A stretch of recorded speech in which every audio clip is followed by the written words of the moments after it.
Bonjour. Alors, Rabbi Yosef me pose une bonne question par rapport au cours précédent, parce qu'on avait dit que Elé Shemot, donc on avait posé une question, écoutez bien, Elé Shemot Ben Israël, Abaï Mitzraïma, on avait demandé pourquoi les Shemot ils descendent d'Égypte.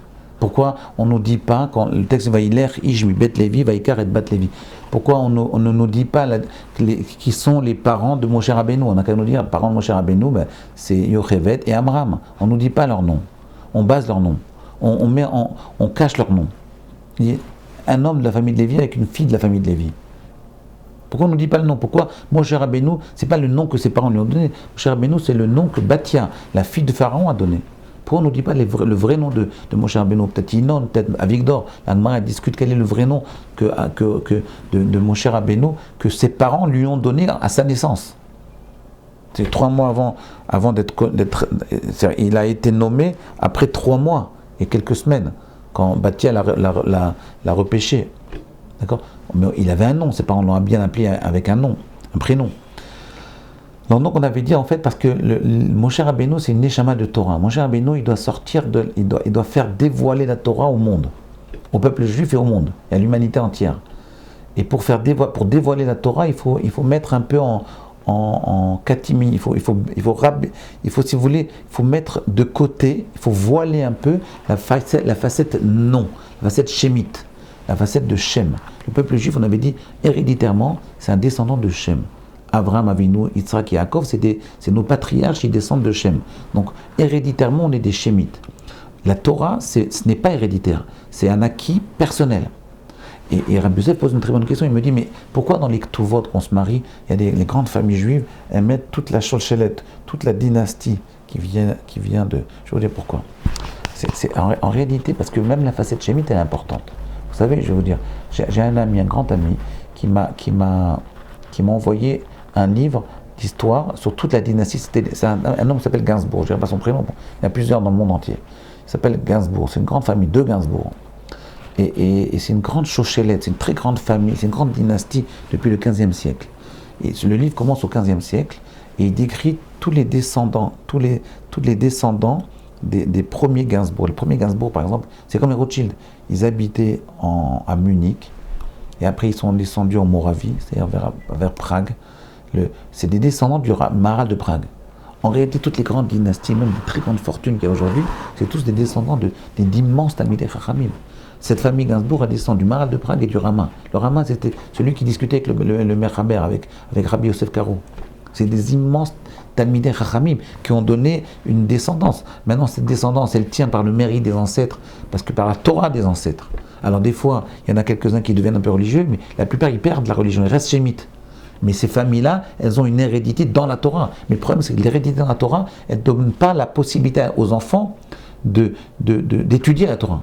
C'est un choix. Étudier la Torah, devenir un grand érudit en Torah, c'est un choix. Ça reste un choix à chaque génération. Chaque enfant qui naît, il a le choix à un certain âge de vouloir étudier la Torah ou de ne pas vouloir étudier la Torah. Maintenant, il y a un mérite particulier du mérite de la Torah des ancêtres qui fait que cette famille-là, par hasard, elle reste juive. Ils continuent à se marier entre juifs. Jusqu'à il n'y a pas longtemps, dans ces familles Gainsbourg, Rothschild, ils se marient que entre juifs. C'est que dernièrement que les Rothschild ils commencent à se marier avec des non-juifs. Mais en réalité, je suis sûr qu'ils ont une hérédité de Torah énorme. Sinon, ils ne tiendraient pas. Le mérite qu'ils ont dans la richesse qu'ils ont, c'est une richesse qui vient de l'étude de la Torah des ancêtres d'il y a 200-300 ans. C'est évident. Il n'y a aucun doute là-dessus. Donc vous voyez, c'est important aussi, la notion de dynastie est importante dans le peuple juif. Parce que la notion de Shem, elle est importante. Shem, le nom, c'est important. Mais ce qu'on veut nous enseigner ici dans Parashat Shemot, c'est que si tu veux dévoiler la facette Torah au niveau personnel de l'enfant qui naît maintenant, il vaut mieux mettre un peu en capsule, si vous voulez, cacher un peu la facette non. Quand vous savez, vous êtes une très grande famille, de très grande réputation internationale, vous n'avez plus envie d'étudier. Si vous dites, j'aurais du kavod sans ça. Pour étudier, il faut oublier un peu tout. Il faut se dire maintenant, je vais essayer de dévoiler en moi la facette Torah. Ça, c'est un travail personnel. Ce n'est pas une hérédité. Vous comprenez, Rabbi Yosef? Maintenant, je vais vous dire autre chose. C'est quoi cette facette Torah? On va essayer de dire un ancien. D'où vient cette facette Torah? Cette facette Torah, en fait, elle vient de Yosef. Le premier qui avait une faculté, une qualité dans la Torah, c'est Yosef Hatzadik. Vous saviez ça? Yosef Hatzadik, c'est le premier homme de Torah. Abraham, Yitzhak, Yaakov, c'est des Shémites. Et le texte nous dit Vaïchev, dans Parashat Vaïchev, tout au début, Parashat Vaïchev, le texte nous dit Vaïchev Yaakov Eret Megoré Aviv. Yaakov, il s'est assis, il s'est posé dans la terre Megoré Aviv de ses ancêtres, Be'eretz Kenaan, la terre de Kenaan. Et les Tolot Yaakov Yosef. Voici la descendance de Yaakov Yosef. La descendance de Yaakov, c'est pas Yosef. Mais il n'a retenu que Yosef. Le texte ne retient que Yosef. Bizarre. Et ensuite, le texte, il nous dit et Ve'unar et Bnei Bilam et Zilpa, va y avoir Yosef et Dibatara et la Vième. Il y a eu des mauvaises langues qui ont commencé à parler contre Yosef, ou même Yosef lui-même, il a parlé avec deux de ses frères à son père. Ve'Israël Ahav et Yosef Mikol Banav. Qu'est-ce que ça veut dire cette phrase-là?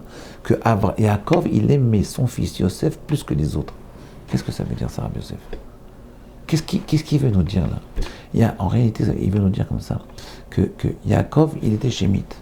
Et quand il a vu Yosef, il a vu qu'il y avait une neshama spéciale. Yosef, c'est le premier homme qui avait une neshama entièrement Torah. Au niveau adénique, il était Torah. Et c'est pour ça que Yosef, ce n'est pas un père, ce n'est pas un patriarche, il n'est plus patriarche. Et Yosef, en fait, c'est le précurseur de Moshe Rabbeinu. C'est lui qui va amener la possibilité de faire naître Moshe Rabbeinu, qui va lui dévoiler la Torah.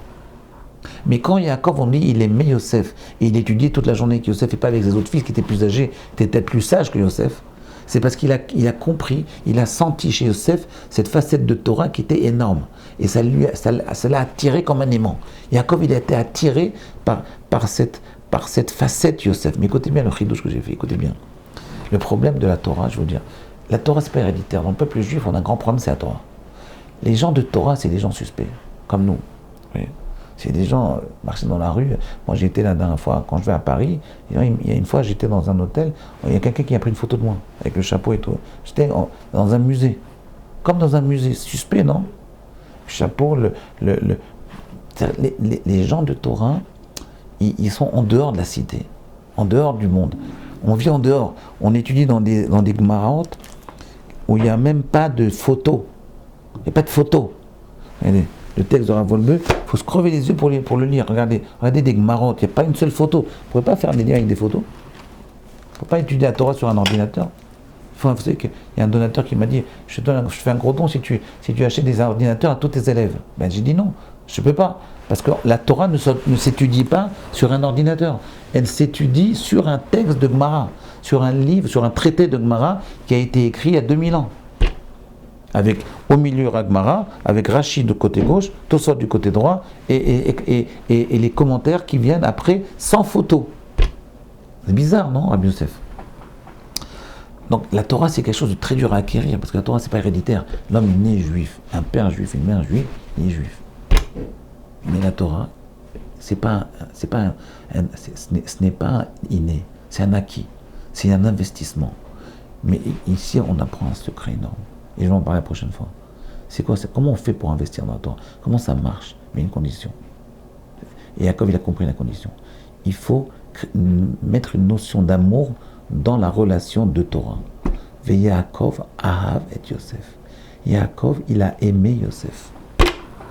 S'il n'y a pas d'amour entre le Rav s'il n'y a pas d'affection entre le Rav et l'élève, il n'y a pas de Torah qui passe. Moi, je me rappelle, avant le toujours, on disait, il faut aimer tes élèves. Si tu n'aimes pas tes élèves, si tes élèves ne t'aiment pas, la Torah ne passe pas. La Torah ne passe pas s'il n'y a pas d'affection. C'est le secret là. La Torah ne peut pas passer s'il n'y a pas d'affection, parce que la Torah, c'est pas héréditaire. Naturellement, tu aimes ton fils. Naturellement, tu n'aimes pas ton élève. Il faut faire un effort pour aimer ton élève. Comment on fait ça? Comment faire pour aimer son élève? Comment faire pour aimer son Rav? Son Rav, c'est pas son père. Pourquoi tu vas l'aimer? À demain.